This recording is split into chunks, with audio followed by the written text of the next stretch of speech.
నాగర్ కర్నూలు జిల్లా గృహప్రవేశం రోజే 3.5 తులాలు బంగారం చోరీ. కల్వకుర్తి పట్టణంలోని సుభాష్ నగర్ లో లక్ష్మణ్ గౌడ్ అనే వ్యక్తి ఇంట్లో మంగళవారం తెల్లవారుజామున దుండగుడు చోరీకి పాల్పడ్డాడు.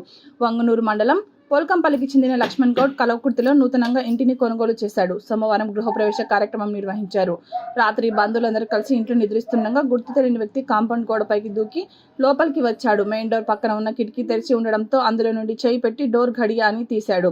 మెయిన్ హాల్లో గృహప్రవేశం సందర్భంగా ఏర్పాటు చేసిన దేవుని బొమ్మల మెడలో ఉన్న బంగారు గొలుసును తీసుకుని బెడ్రూమ్ లోకి వెళ్లాడు. అక్కడ నిద్రిస్తున్న మహిళ మెడలో ఉన్న 3.5 తులాల బంగారు గొలుసును లాక్కొని వెళ్లాడు. వెంటనే తేరుకుని ఆమె కేకలు వేసినప్పటికీ ఫలితం లేకపోయింది. దీంతో పోలీసులకు సమాచారం ఇవ్వడంతో అక్కడికి చేరుకుని వివరాలు సేకరించారు. దొంగ కోసం గాలిస్తున్నట్టు తెలిపారు. నిన్ననే గృహప్రవేశం చేసుకున్నాను సోమవారం రోజు. ఇక్కడ మా నాన్న అనుకున్నాడు, ఇక్కడ అయ్యప్ప పూజ చేసినాం, ఇక్కడ మా అమ్మ, ఇక్కడ